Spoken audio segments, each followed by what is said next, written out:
My brother Liam stole my $100,000 house fund. I gave him another chance, then he hit my cards for $10,000. At Thanksgiving, I stood up, heart pounding, and called him out in front of everyone. I sat in my Seattle apartment, staring at the bank app on my phone. My heart sank. The savings account I'd spent years building $100,000 for a house down payment was gone, emptied, not a single cent left. My hands trembled as I refreshed the screen, hoping it was a glitch. It wasn't. The transactions showed transfers to an unfamiliar account, linked to a casino in Tacoma. I knew instantly who was responsible. My brother, Liam.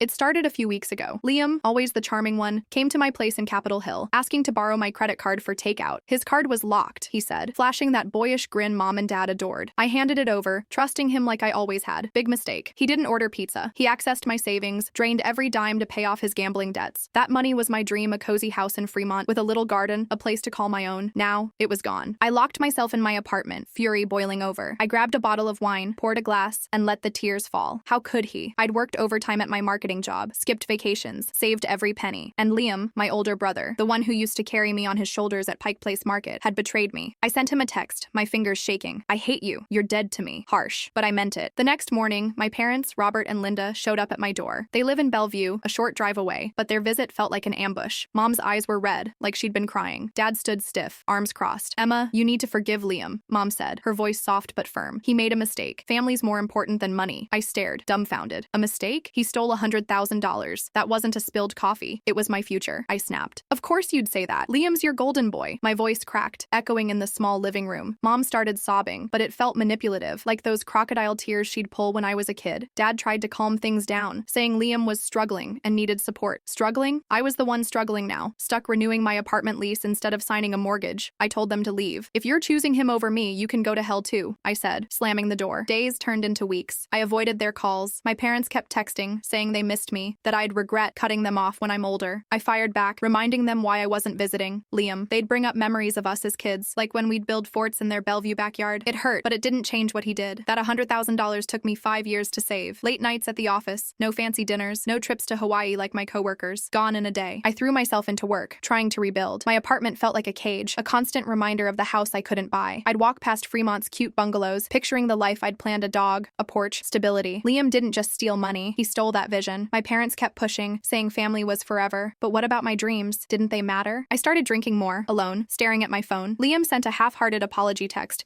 claiming he'd pay me back. Sure, he didn't have a job, just odd gigs and casino trips. I blocked his number. My parents invited me to their house for dinner, but I refused. Come to me if you care, I said. They didn't. They were too busy coddling Liam, their precious son who could do no wrong. I felt alone, betrayed by the people who were supposed to protect me. My credit score was still okay, but I couldn't apply for a loan without that down payment. I'd lie awake, replaying it all: Liam's smirk, Mom's tears, Dad's silence. How could they expect me to move on? I wasn't just angry, I was broken. My trust in them, in family, was shattered. All I had left was my resolve to keep going, to rebuild what Liam took. But deep down, I wondered if I'd ever feel whole again. My phone buzzed again. Another text from Mom. Emma, we miss you. Remember when you and Liam used to chase each other at Green Lake Park? I tossed the phone onto my couch, my stomach twisting. She always knew how to tug at my heartstrings. Those memories, Liam pushing me on the swings, both of us laughing until we couldn't breathe, felt like a lifetime ago. Now, they were just bait to pull me back into the mess. A week after I kicked Mom and Dad out of my Capitol Hill apartment, they showed up again. This time, they brought coffee from my favorite spot in Pike Place Market. Mom's eyes were soft, pleading. Liam's sorry, Emma. He's trying to change. Dad nodded, sipping his latte. He's family, kid. You don't give up on family. I wanted to scream. Family? The same family that let Liam steal my $100,000 dream? But their faces, so earnest, made me pause. Maybe I was being too harsh. Maybe. Against my better judgment, I agreed to see Liam. But I set rules. No money talk, no casino mentions, and he'd better not touch my stuff. We met at a diner in Fremont, the kind with greasy burgers and sticky tables. Liam looked nervous, his hands fidgeting with a napkin. I messed up, Em, he said, voice low. I want to make it right. I didn't buy it, not fully, but I nodded. Prove it, I said, my tone sharp. He promised to try. Slowly, we started hanging out. Small steps. We grabbed fish and chips at Pike Place, tossing fries to seagulls like we did as kids. One weekend, we hiked Mount Rainier, the crisp air clearing my head. Liam cracked jokes, and for a moment I laughed, forgetting the betrayal. He seemed different, sober, focused. Mom and Dad noticed, inviting me to family dinners in Bellevue. I went reluctantly, sitting across from Liam at their oak table, watching him carve the roast like nothing had happened. It stung, but I stayed, hoping we could rebuild. Mom kept pushing. Remember when Liam helped you with that spaghetti mess? She'd say, smiling. I was too, throwing pasta everywhere, sauce in my hair. Liam, barely 12, had cleaned me up, laughing as he scrubbed tomato off my cheeks. The story softened me, just a bit. Maybe he wasn't all bad. Maybe the brother I loved was still in there. I started to relax, leaving my purse unguarded, letting my walls down. We even planned a sibling gambling day, just us, like old times. One Saturday, we drove to Leavenworth, a quirky Bavarian town a few hours from Seattle. We wandered through shops, sipping hot cider, talking about nothing important. It felt good, almost normal. Liam seemed genuine, sharing stories about his new job at a hardware store. "I'm done with gambling," he said, looking me in the eye. I wanted to believe him. For the first time in months, I felt a flicker of hope. Maybe we could be okay. But doubt lingered. At night, alone in my apartment, I'd check my bank app obsessively, half expecting another hit. The $100,000 loss still burned, a wound that wouldn't heal. I'd save system, walk past cute bungalows in Fremont, picturing the life I'd planned: a dog, a porch, stability. Liam didn't just steal money, he stole that vision. My parents kept pushing, saying family was forever. But what about my dreams? Didn't they matter? I started drinking more, alone, staring at my phone. Liam sent a half-hearted apology text, claiming he'd pay me back. Sure, he didn't have a job, just odd gigs and casino trips. I blocked his number. My parents invited me to their house for dinner, but I refused. "Come to me if you care," I said. They didn't. They were too busy coddling Liam, their precious son who could do no wrong. I felt alone, betrayed by the people who were supposed to protect me. My credit score was still okay, but I couldn't apply for a loan without that down payment. I'd lie awake, replaying it all: Liam's smirk, mom's tears, dad's silence. How could they expect me to move on? I wasn't just angry, I was broken. My trust in them, in family, was shattered. All I had left was my resolve to keep going, to rebuild what Liam took. But deep down, I wondered if I'd ever feel whole again. I thought I was past the worst. Liam and I had been rebuilding, bit by bit, and I'd started to let my guard down. That day at Olympic National Park was supposed to be fun, a sibling adventure, just like old times. We hiked through the rainforest, the mossy trails damp under our boots, laughing about how we used to race each other as kids. I felt lighter, like maybe I could trust him again. Then it happened. We stopped at a burger joint in Port Angeles on the way back. I reached for my wallet to pay, but my main credit card, the one I use for everything, wasn't in its usual slot. My stomach churned. "Liam, you seen my card?" I asked, trying to sound calm. He shrugged, too casually. "Probably fell out at the park," he said, pulling out his card to cover the bill. "No big deal, Em." I nodded, but something felt off. His eyes wouldn't meet mine. That night, back in my Capitol Hill apartment, I found the card. It was in a different pocket of my wallet, one I never use. I brushed it off, blaming exhaustion from the hike. Maybe I'd misplaced it. But the next morning, my phone pinged with a text from my bank. A $10,000 charge attempt at a casino in Tacoma, the same one Liam used to haunt. My heart stopped. I checked my other accounts. 2 more cards had hit their limits, racked up with charges I didn't make. I felt sick, the room spinning. Not again. I called the bank, my voice shaking as I declined the casino transaction. The apps showed purchases bars, online gambling sites, even a car rental, all linked to Liam. He'd been with me at the park. He must have swiped my card, taken pictures, and slipped it back. The betrayal hit harder this time, like a punch I didn't see coming. I'd given him a chance, let him back in, and he'd stabbed me in the back again. I drove to my parents' house in Bellevue, my knuckles white on the steering wheel. It was nearly midnight when I got there. Mom answered the door, her face pale. "Emma, what's wrong?" I didn't answer, just pushed past her to the living room. Liam wasn't home yet. I sat in Dad's old armchair, my anger simmering, waiting. Mom tried to talk, but I cut her off. "Call Liam, now." When Liam walked in, he froze, seeing me in the dark. "Em?" he said, flipping on the light. His face went from confused to guilty in a second. "Where's my money, Liam?" I demanded, standing up. My voice was steady, but inside I was screaming. He stammered, "What are you talking about?" I held up my phone, showing the casino charge. "Don't lie. You stole my card." Again, he crumbled, slumping onto the couch. "I was trying to help," he said, voice breaking. "I felt bad about your house. I thought I could win it back at the casino." I laughed, bitter and sharp. "Win it back? You lost $10,000 of my money." Mom stepped in, hands raised. "Emma, let's calm down. He didn't mean it." I spun on her. "Didn't mean it? He's a thief, and you're defending him." Dad came downstairs, rubbing his eyes. "What's going on?" I laid it all out: the missing card, the charges, Liam's pathetic excuse. Dad looked at Liam, then back at me, silent. Mom started crying again, saying we could work it out. I was done. "You always choose him," I said, my voice low, shaking. "He's ruined my life twice, and you act like it's nothing." Liam tried to speak, apologizing, but I didn't care. His words were empty, just like my bank account. "You're not my brother anymore," I told him. I turned to my parents. "And if you keep enabling him, you're not my family either." I stormed out, the door slamming behind me. In my car, I gripped the wheel, tears burning my eyes. I'd trusted him again, and he'd proven I was a fool. Back home, I checked my accounts again. The damage was real: $10,000 in debt across my cards, my credit score already taking a hit. I called the bank to dispute the charges, but they had proof of Liam making the purchases. I was stuck with the bill. My dream of a house in Fremont felt further away than ever. I lay awake that night, replaying his excuses, my parents' silence. How could they let this happen again? How could I? Thanksgiving was never my favorite holiday. Too much food, too many forced smiles. But Mom and Dad begged me to come to their Bellevue house, promising a drama-free night. I didn't believe them, not after Liam's latest stunt with my credit cards. Still, Dad's voice cracked when he asked, and that hit me hard. He never begged. Against every instinct, I agreed. "Fine," I said, gripping my phone, "but don't expect me to play nice with Liam." The weeks before were rough. I'd see Mom's posts on social media: family game nights, Liam grinning over a pizza. It stung. I wasn't there, and they didn't seem to care. My credit was tanking, my savings gone, and I was juggling bills like a circus act. Fremont's bungalows mocked me every time I walked by, a reminder of the house I couldn't buy. I almost backed out, but Mom called, gushing about pumpkins and and turkey, saying the whole family was excited. I couldn't say no. Driving to Bellevue, my stomach twisted. No appetite, just dread. I parked outside their colonial-style house, lights glowing through the windows. Inside, the smell of roasted turkey and cinnamon hit me. The dining room was packed, cousins, aunts, uncles, all laughing, clinking glasses. Liam sat at the head of the table, cracking jokes like he owned the place. He saw me, nodded casually, and said, "Hey, Em, pass the mashed potatoes," as if he hadn't stolen my future. Twice. I sat, forcing a smile, my hands clenched under the table. Mom beamed, piling stuffing on my plate. Dad raised a glass, toasting to family unity. I wanted to gag. Liam acted like nothing happened, joking with Uncle Mike about football. My blood boiled. I was drowning in $10,000 of debt because of him, working overtime to stay afloat while he sipped wine without a care. Every laugh from him felt like a slap. I tried to stay quiet, picking at my food. Mom kept glancing at me, her eyes pleading for peace, but Liam pushed it. He leaned over, smirking, and said, "Em, you should try ziplining again. Loosen you up." That was it. The room spun. My heart pounded, loud in my ears. I couldn't take his smug face anymore, acting like he hadn't ruined me. I stood, chair scraping the floor. Everyone froze. "Liam," I said, my voice shaking but clear, "you stole $100,000 from my savings. Money for my house, my dream." The table went silent. Aunt Susan's fork clattered. Liam's smile faded. I kept going. "Then, when I gave you another chance, you took my credit cards, racked up $10,000 in debt at a casino." My voice rose, raw with anger. "You didn't even apologize properly. You thought you could win it back?" Mom gasped. "Emma, please." I cut her off, turning to her and Dad. "And you two. You've enabled him for years. You told me to forgive him, that family's more important than money. But what about me? My life? I'm working 2 jobs, barely sleeping because of him." My chest heaved, tears stinging my eyes. "You chose your golden boy over me. Every time." Liam tried to laugh it off. "Come on, Em, it's in the past." I slammed my hand on the table. "No, it's not. I'm done pretending everything's fine. You're a thief, Liam. You destroyed my credit, my dreams, everything." The room was dead quiet. Even the kids stopped fidgeting. Dad stared at his plate. Mom's eyes welled up, but I didn't care. I was done with her tears. I turned to the family, my voice steady now. "You all think he's so great, but he's a liar. He's been using me, and you let him." I looked at Liam one last time. "You're not my brother anymore." I grabbed my coat and walked out, the door slamming behind me. The cold November air hit my face, but I felt alive, unburdened. For once, I'd said it all. In my car, I sat, hands shaking on the wheel. Had I gone too far? Maybe, but holding it in was killing me. I drove back to Seattle, the city lights blurring through my tears. I expected to feel alone, like always. But the next day, my phone buzzed. Aunt Susan texted, "I'm so sorry, Emma. I didn't know." Then Cousin Mike called, offering to help with my bills. Others reached out, shocked, saying they'd had no idea how bad it was. They saw Liam's charm for what it was empty. For the first time, I felt seen. Not everyone was against me, but the pain lingered. My parents hadn't called, neither had Liam. I wondered if I'd lost them for good. Part of me didn't care. Part of me ached. I drove back to my Capitol Hill apartment, the Seattle skyline glowing against the night. My hands still shook from the Thanksgiving showdown. I'd laid it all bare, exposed Liam's betrayal to everyone. The silence in that dining room lingered in my head, heavy as the rain pounding my windshield. I felt free, but also hollow. Had I just burned my family to the ground? The next morning, I woke to a flood of texts, not from Mom or Dad, but from Aunt Susan. "Emma, I had no idea how much you were hurting. I'm here." Then Cousin Mike called, his voice steady. "What Liam did was wrong. Let me help with the debt." Even my quiet Uncle Tom messaged, offering to cover a credit card bill. I stared at my phone, stunned. I'd braced for backlash, for being the dramatic one. Instead, they saw me, really saw me. But Mom and Dad, nothing. No calls, no texts. Liam was silent too, probably licking his wounds in Bellevue. I tried to focus on work, but my marketing job felt like a treadmill, endless, exhausting. My credit score had plummeted over 100 points thanks to Liam's $10,000 casino spree. The house in Fremont I'd dreamed of, out of reach. The bank rejected my loan application. I was stuck in my cramped apartment, the walls closing in. To survive, I took a second job, waitressing at a diner in Belltown. I'd drag myself home at midnight, collapse for 4 hours, then wake at 5 a.m. for my day job. My body ached, my mind fogged. I'd stare at my bank app, watching the debt shrink slowly, each payment a reminder of Liam's betrayal. I cut expenses, canceled streaming subscriptions, skipped coffee runs. Every dollar went to fixing his mess. One night, wiping down tables at the diner, I caught my reflection in a window. I looked tired, older. Liam did this, I thought, but so did Mom and Dad, with their endless excuses for him. Their silence now hurt worse than his theft. I'd told them I was done, and maybe they'd taken me at my word. The thought stung, but I pushed it down. I had to keep going. Aunt Susan invited me to coffee in Queen Anne. Over lattes, she listened as I poured out everything: Liam's thefts, my parents' blind loyalty, the weight of it all. "You didn't deserve this," she said, squeezing my hand. She slipped me $500, no strings attached. "For your bills," she said. Mike sent $1,000 through Venmo, calling it a start. Their support felt like a lifeline, proof I wasn't alone. But it didn't erase the ache. I started rebuilding, piece by piece. I worked with a credit counselor, chipping away at the debt. My second job became bearable, even if it meant missing sleep. I'd walk home through Seattle's rainy streets, picturing that Fremont house. Not gone, just delayed. I clung to that. At night, I'd lie awake, wondering if I'd been too harsh at Thanksgiving. Had I ruined any chance of fixing things with Mom and Dad? Did I even want to? One evening, I found an old photo in a drawer, me and Liam at Mount Rainier, grinning, arms around each other. I was 8. He was 16. He'd carried my backpack when I got tired. Tears pricked my eyes. Where was that brother now? Buried under lies and bad choices. I shoved the photo back, angry at myself for softening. He didn't deserve my nostalgia. My phone buzzed constantly, Mom's name flashing, then Dad's. I ignored them. Their apologies, if they ever came, would be too late. I'd given Liam chances, given them chances, and all I got was betrayal. But the support from Susan, Mike, and others kept me grounded. They texted, called, checked in. "You're strong, Emma," Mike said once. I didn't feel strong, but their words kept me moving. By December, I'd paid off half the credit card debt. My credit score crept up, inch by inch. I wasn't whole yet, but I was fighting. The house in Fremont was still a dream, but I had a plan: save, work, rebuild. Liam's actions had broken me, but they wouldn't define me. I wondered, though, if I'd crossed a line at that dinner. Had I been too cruel, airing it all in front of everyone? Or was it the only way to make them see? Winter hit Seattle hard, rain drumming against my Capitol Hill apartment windows. I was still grinding, working my marketing job by day, picking up diner shifts by night. The $10,000 debt Liam left me was down to $3,000, a small victory. My credit score was climbing, but the dream of a Fremont house felt like a distant star. Every step forward was a fight, and I fought alone, or so I thought. Aunt Susan and cousin Mike kept checking in, texting me dumb memes or dropping by with coffee. Their support was a lifeline, reminding me not everyone in the family was blind to Liam's mess. But Mom and Dad, still radio silent. Then, one gray morning, a text from Mom popped up. "Emma, we're sorry. Can we talk?" I stared at it, my thumb hovering over the reply button. Part of me wanted to hear them out, to believe they'd finally seen Liam for what he was. But another part, the part still raw from their silence, couldn't trust it. I didn't respond. I kept pushing forward, saving every penny. My lease was up soon, and I'd started looking at cheaper apartments in Ballard to cut costs. The idea of owning a home wasn't dead, just delayed. I'd lie awake at night, picturing that little bungalow with a porch swing,